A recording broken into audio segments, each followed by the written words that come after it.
नमस्कार दोस्तों, मैं फिर आर्यन सुदामा आप सभी दोस्तों को दिल से शुक्रिया करता हूं और अपने चैनल मस्ती एमजीएस में स्वागत करता हूं। और आज मेरा जो टॉपिक है महात्मा गांधी युग से जुड़े कुछ महत्वपूर्ण जो सार हैं, कुछ महत्वपूर्ण आंदोलन यात्रा है, उनसे संबंधित है। कब हुआ था, कैसे हुआ था, क्यों हुआ था, उसको आज हम लोग समझेंगे। और ये जो टॉपिक है कॉम्पिटिटिव से बहुत ही रिलेटिव होता है, संबंधित होता है, तो उसको आज हम लोग समझेंगे। और इससे संबंधित जो क्वेश्चन आता है हर एक कॉम्पिटिटिव एग्जाम में आता है, तो उसको हम लोग आज झंझट को ख़त्म कर देंगे, समझेंगे। और अभी तक जो भी विद्यार्थी मेरे चैनल को सब्सक्राइब नहीं किया है तो कृपया करके मेरे चैनल को सब्सक्राइब कर ले और बेल आइकन घंटी को भी बजा दे, ताकि जो भी मैं नया वीडियो डालूं आपके पास सबसे पहले पहुंचे। धन्यवाद। चलिए देखते हैं महात्मा गांधी युग से जुड़े कुछ महत्वपूर्ण सार, यानी कुछ आंदोलन है, यात्रा है, उसका शुरुआत कब हुआ था, यानी समय के जानेंगे कब कब हुआ था। तो इसका ये महात्मा गांधी युग से जुड़े कुछ आंदोलन के बारे में पहले वीडियो में पार्ट 1 में बता दिए हैं। यदि कोई विद्यार्थी यदि उस वीडियो को नहीं देखा है तो कृपया करके जाके उस वीडियो को देख लीजिएगा, मेरे चैनल पर विजिट करके। और उस वीडियो का लिंक मैं डिस्क्रिप्शन में डाल दूंगा, तो आप देख लीजिएगा।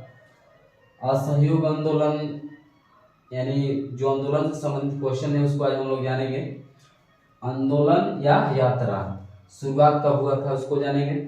तो असहयोग आंदोलन कब हुआ था? तो असहयोग आंदोलन जो है महात्मा गांधी जी के द्वारा चलाया गया था 1920 ईस्वी में। असहयोग आंदोलन कब चलाया गया था? 1920 ईस्वी में। अब ले लेते हैं कि इस आंदोलन को क्यों चलाया गया था। तो महात्मा गांधी जी जो थे, इन्होंने अंग्रेजी वस्तुओं का, जितने भी अंग्रेज वस्तु बना रहे थे, उस वस्तुओं का बहिष्कार करने के लिए इन्होंने एक आंदोलन चलाया, असहयोग आंदोलन। यानी कोई किसी प्रकार का कार्य हो, हम लोग अंग्रेजों का सहयोग नहीं करेंगे। कोई भी क्षेत्र का कार्य हो, अब उसके क्षेत्र में अंग्रेजों का, यानी हम लोग उसका समर्थन नहीं करेंगे, कोई भी कार्य हो। तो यदि उसके कार्य को नहीं करते हैं तो इससे उन लोगों का कुछ, उनके ऊपर कुछ प्रभाव पड़ेगा और हमारे देश को जल्द से जल्द छोड़कर चले जाए। तो महात्मा गांधी जी असहयोग आंदोलन चला रहे थे और लोगों को जागरूक कर रहे थे कि अंग्रेजों का कोई भी कार्य आप लोग मत करें, अंग्रेजों के वस्तुओं का उपयोग ना करें, यानी स्वदेशी अपनाना। वो बोल रहे थे कि स्वदेशी को अपनाओ, अपने देश के वस्तुओं का यानी उपयोग करो, अपने द्वारा उसको निर्माण करो, अंग्रेजी वस्तुओं का उपयोग मत करो, अंग्रेजी हुकूमत का, अंग्रेजी नियमों का पालन मत करो। किसी तरह उन्होंने स्वदेशी स्थापित करना चाहते थे। तो असहयोग आंदोलन कब चलाए थे? 1920 ईस्वी में, कि इस आंदोलन के द्वारा लोग समझ सके और अंग्रेजों के ऊपर अपना प्रभाव हम लोग डाल सके। तो इन्होंने 1920 ईस्वी में असहयोग आंदोलन चलाया और उस आंदोलन में बहुत सारे लोग भाग लिए। उसके बाद क्या हुआ ना कि उसमें अंग्रेजों के द्वारा, उसी आंदोलन में अंग्रेजों के कुछ लोगों को उन्होंने भड़का के कुछ लोगों को मरवा डाले। तो उस आंदोलन में इन्होंने क्या किया कि कुछ लोग भड़क गए, तो उस आंदोलन को इन्होंने क्या किया, कुछ हद तक उसको क्या किया, वो वापस ले लिया, यानी असहयोग आंदोलन को क्या कर लिया, वापस ले लिया। कब लिया था? तो 1920 ईस्वी में। लोग ताकि भड़के नहीं, उनके विरोध में ना आए, तो उन्होंने 1922 ईस्वी में इस का चौरी कांड का नाम देकर 1922 ईस्वी में असहयोग आंदोलन को क्या कर लिया, वापस ले लिया। यानी असहयोग आंदोलन को वापस कब लिया गया था? 1922 ईस्वी में। इसी को बोला जाता है चौरी कांड, क्योंकि अंग्रेज बोल रहे थे कि आप लोग चोरी छुपके मेरे देश के नागरिकों को क्या कर दिए हैं, मार दिए हैं। तो इन्होंने उस चौरी कांड को 1922 ईस्वी के नाम देकर असहयोग आंदोलन को क्या कर लिया, वापस ले लिया। अब इन्होंने कुछ समय तक शांति बनाई। उसके बाद कांग्रेस की अध्यक्षता, यानी आता है क्वेश्चन कि महात्मा गांधी जी कांग्रेस के अध्यक्ष कब बने थे, यानी कांग्रेस की अध्यक्षता इनको दी गई। तो 1924 ईस्वी में इन्होंने कांग्रेस के अध्यक्ष के रूप में नियुक्ति हुई, यानी 1900 आता है क्वेश्चन महात्मा गांधी जी कांग्रेस के अध्यक्ष कब बने थे। महात्मा गांधी जी 1924 ईस्वी में कांग्रेस के अध्यक्ष बने थे। उसके बाद इन्होंने 1930 ईस्वी में दांडी यात्रा शुरू की। 1930 ईस्वी में दांडी यात्रा शुरू की, यानी क्वेश्चन आता है कि दांडी यात्रा कब शुरू किया गया था, किसने शुरू किया था। तो महात्मा गांधी जी ने दांडी यात्रा शुरू की थी, कब की थी, तो 1930 ईस्वी में की थी। उससे पहले 1929 ईस्वी में अंग्रेजों के द्वारा नमक पर इतना कर लगा दिया गया, इतना टैक्स लगा दिया गया कि लोग व्याकुल हो गए। इतना हमारा ही देश के नमक और उस पर हम लोग टैक्स दे रहे हैं। तो इस पर महात्मा गांधी जी ने नमक सत्याग्रह चला दिया। 1929 ईस्वी में 1929 ईस्वी में नमक सत्याग्रह चला दिए और बताए कि मेरा ही देश का नमक और हम लोग उस नमक को यूज कर रहे हैं, प्रयोग कर ले रहे हैं, तो उस पर टैक्स देना पड़ रहा है। ऐसा क्यों करेंगे, क्यों ना हम नमक का स्वयं निर्माण करें। तो उन्होंने 1929 ईस्वी में नमक सत्याग्रह शुरू किया और जाकर उन्होंने नमक का निर्माण किया और बताया कि हम अंग्रेजों के हुकूमत को नहीं मानेंगे, उनके नियमों को नहीं मानेंगे, हम टैक्स क्यों देंगे, नमक का निर्माण हम खुद करेंगे और उसका सेवन करेंगे, टैक्स नहीं देंगे। उसके बाद दांडी यात्रा शुरू की 1930 ईस्वी में। आता है क्वेश्चन कि नमक सत्याग्रह कब हुआ था, तो नमक सत्याग्रह 1929 ईस्वी में महात्मा गांधी जी के द्वारा शुरू किया गया था और इस नमक सत्याग्रह में 89 लोग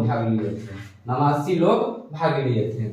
सविनय अवज्ञा आंदोलन कब हुआ था, तो सविनय अवज्ञा आंदोलन जो था 1930 ईस्वी में हुआ था। सविनय अवज्ञा आंदोलन कब हुआ था, तो 1930 ईस्वी में हुआ था। उसके बाद कुछ गांधी जी के द्वारा कुछ शर्तें रखी गई थी और उस शर्त पर अंग्रेज नहीं मान रहे थे, यानी उस शर्त को अंग्रेज नहीं मान रहे थे। कुछ 5-6 शर्त थी जो अंग्रेज नहीं मानते थे। तो गांधी इरविन समझौता हुआ, कब हुआ, 1931 ईस्वी में। 1931 ईस्वी में उसके बाद उस समझौता में यानी बोला जाता है कि पहला गोलमेज सम्मेलन में गांधी जी का बोलते हैं कि वो इरविन जो था वो गांधी जी को उस समझौता में बुलाया, तो गांधी जी उस समझौता में नहीं पहुंचे। तो जो अंग्रेजी हुकूमत का जो इसका शासन चल रहा था, तो उन्होंने बोला कि यदि गांधी जी यदि दूसरे गोलमेज सम्मेलन में नहीं आते, एक और गोलमेज सम्मेलन चलाया जाएगा, और यदि उस गोलमेज सम्मेलन में नहीं आते हैं तो आप अपने नौकरी से हाथ धो देंगे। तो इरविन जो था, इन्होंने महात्मा गांधी जी के यहाँ अपने सहयोगियों को भेजा और बोला कि जाओ गांधी जी से बोल दो कि मैं आपके सभी शर्तों को मानने के लिए तैयार हूं, आप द्वितीय जो गोलमेज सम्मेलन है उसमें शामिल होइए। तो क्योंकि महात्मा गांधी जी जो थे बहुत दिमागी थे, लिया जाए तो देश की आज़ादी दिलाने में महात्मा गांधी जी का बहुत ही बड़ा योगदान है। तो इन्होंने एक गलती किया था कि अंग्रेज पूछ रहे थे, उस शर्त में लिखा गया था कि जितने भी हमारे देश के जो नागरिक हैं अभी तक आपके हवालात में बंद हैं, उनको सभी को छोड़ दिया जाए। तो उस समय भगत सिंह, राजगुरु और सुखदेव भी थे, तो उन्होंने कुछ गोलाबारी किए थे, गोलो असेंबली को छोड़े हुए थे। तो इरविन ने पूछा था महात्मा गांधी जी से कि क्या इन तीनों को भी छोड़ दिया जाए, तो महात्मा गांधी जी इन पर अमल नहीं किया, बोले कि यदि वो हमारे बात को नहीं माने हैं तो हम उनके बात पर क्यों विचार करें। यानी उन्होंने एक गलती किया था, यदि वो एक बात बोल देते कि उन लोगों को भी छोड़ दिया जाए तो उनको फांसी नहीं होती, ये गलती किए थे महात्मा गांधी जी। तो आता है क्वेश्चन कि गांधी इरविन समझौता कब हुआ था, तो 1931 ईस्वी में। उसके बाद द्वितीय गोलमेज सम्मेलन कब हुआ था, तो द्वितीय गोलमेज सम्मेलन जो हुआ था 1931 ईस्वी में हुआ था। उसके बाद आता है कि पूना समझौता कब हुआ था, तो तो पूना समझौता 1932 ईस्वी में हुआ था। पूना समझौता 1932 ईस्वी में हुआ था। उसके बाद हरिजन संघ की स्थापना कब किया गया था? हरिजन संघ की स्थापना जो है 1932 ईस्वी में किया था। और किसके द्वारा किया गया था? तो महात्मा गांधी जी के द्वारा किया गया था। असहयोग आंदोलन 1920 में, असहयोग आंदोलन 1922 ईस्वी में इसको वापस ले लिया गया चौरा चौरी कांड बताकर। और उसके बाद महात्मा गांधी जी जो थे 1924 ईस्वी में कांग्रेस के क्या हुए? अध्यक्ष हुए। दांडी यात्रा कब शुरू की गई थी? 1930 ईस्वी में। सविनय अवज्ञा आंदोलन कब शुरू किया गया था? तो 1930 ईस्वी में। उसके बाद गांधी इरविन समझौता, यानी गांधी और इरविन के बीच जो समझौता हुआ था कब हुआ था? 1931 ईस्वी में हुआ था। द्वितीय गोलमेज सम्मेलन कब हुआ था? तो द्वितीय गोलमेज सम्मेलन 1931 ईस्वी में हुआ था।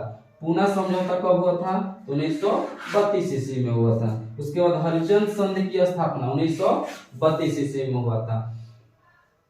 एक 1929 ईस्वी में नमक सत्याग्रह महात्मा गांधी जी के द्वारा चलाया गया था, ताकि अंग्रेजों के द्वारा जो नमक पर कर लगाया गया था उसको हटाया जाए और अपना स्वदेशी को लाया जाए, यानी अपने वस्तुओं का उपयोग किया जाए। हम क्यों अपने ही देश के वस्तु के ऊपर टैक्स दें? यानी उन्होंने स्वदेशी अपनाने को सभी नागरिकों को जागृत कर रहे थे कि स्वदेशी को अपनाया जाए, खुद क्यों ना अपने ही के द्वारा सही वस्तुओं का निर्माण किया जाए। तो उन्होंने स्वदेशी आंदोलन शुरू किया और उन्होंने लोगों के बीच ये संदेश दिया कि आप अपने ही देश के वस्तुओं के ऊपर क्यों कर देंगे, इसको हटाया जाए और अंग्रेजों के यहाँ से भगाया जाए। तो उन्होंने भारत छोड़ो आंदोलन भी चलाया था। 1942 ईस्वी में उन्होंने भारत छोड़ो आंदोलन चलाया था, यानी भारत छोड़ो आंदोलन का भी नारा दिया था। तो मेरा जहाँ तक उम्मीद है कि जहाँ मैं जितना भी बताया आप लोगों को समझ में आ गया होगा। ये पार्ट 2 था, पार्ट 1 इससे पहले बता दिए हैं। यदि जो भी विद्यार्थी नहीं देखे हैं जाकर मेरे चैनल पर विजिट करके पार्ट 1 को भी देख लेंगे, ताकि अच्छे से समझ में आ जाए।